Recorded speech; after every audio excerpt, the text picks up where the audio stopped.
Okay. Can we talk about ACOTAR? Or if I wasn't being lazy, A Court of Thorns and Roses by Sarah J. Maas. By the way, Sarah J. Maas is one of the most popular authors in today's day and age. It was funny. I went to the pool a couple days ago, and there were 3 women cozied up with a Sarah J. Maas book. Some of them were the sequels to this one, to ACOTAR. Some of it was, I want to say her other popular series is Throne of Glass, maybe something like that. But you see her everywhere. She takes over the bookstores. And listen,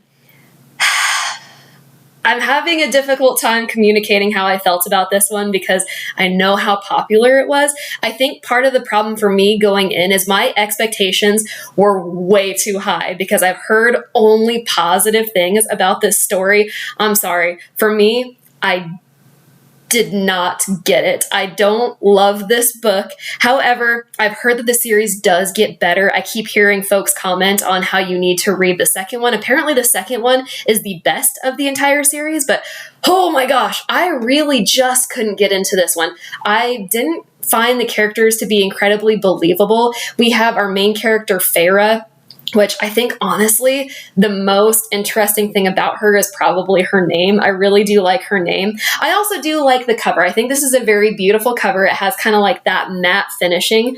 And I mean, it is a quick read. I mean, the print is actually pretty large. You won't have to spend too much time on it, but man, I think I just went in with too high of expectations. This one simply wasn't for me. I found it to be kind of a mess, and I'll explain why in a little bit, but I just really couldn't figure out what the author was trying to do. Is this a love story? Is this about trials? I don't really know. I just couldn't figure it out. Is it about this magical fae realm where she has to reintegrate herself and rebuild her life? I don't know. I also found it too similar to some of the other books. I mean, this is pretty much a retelling of Beauty and the Beast. It's a mashup of Shadow and Bone and then Twilight as well.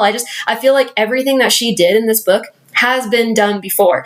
But was I entertained? Yeah, I guess so. I guess I was entertained. So it wasn't a total waste of time, but I think part of the problem was that I just went in with incredibly high expectations, knowing that people love this series. So I'm trying to convince myself to give the second one a chance because I hear that is the best one of the entire series. But based on my experience with this book, I don't know if I can make myself do it. I honestly didn't really find the main character believable, Farah. I mean, her only really quirk was that she really enjoys painting, which I don't know why. I just didn't believe it. I was like, well, it seems kind of like a forced hobby. And, you know, she takes care of her awful sisters, which I didn't really get that either. I was like, these people are terrible. Just leave them in their dust, whatever.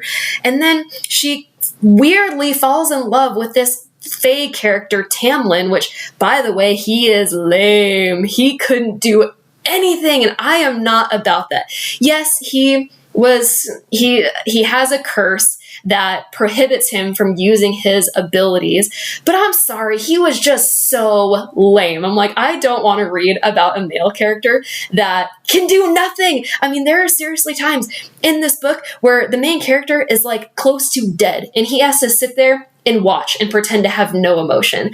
And that just didn't do it for me. I'm like, why does she even love him? And the whole love that sprouted from this whole ordeal, I didn't really believe it. I don't know why she fell in love with him. I don't know why he fell in love with her. They're just two unremarkable people who happen to live in the same palace. So I don't know. I'm having a really difficult time because I know so many people who love this, and I do not blame you. If you loved it, I'm so glad. I just think I went in with the wrong mentality of thinking it's going to be the best thing that I ever sat down and read, and it just simply wasn't. Honestly, I gave it 2 stars because I was entertained, but I also found the riddle to be incredibly cheesy. It was kind of one of those eye roll moments when the whole answer was revealed, and I thought, oh my gosh, seriously? So, I don't know. Convinced me to read the second book. I'm open to it, but at the same time, I just really did not enjoy this. I guess it wasn't a total waste of time. I would never recommend this to anybody. Yet I see her name everywhere. She has written all these so-called amazing books, and I just didn't get it. So let me know your thoughts. If you are a diehard ACOTAR fan, I totally understand and respect it because I'm probably in the minority here. I think the majority of readers absolutely fell in love with this series. I just wish I knew why. So enlighten me if you loved it. Tell me more. If you want to encourage me to read the rest of the series, I totally will, but I need some encouragement. It's not something I'm going to do on my own. So let me know your thoughts.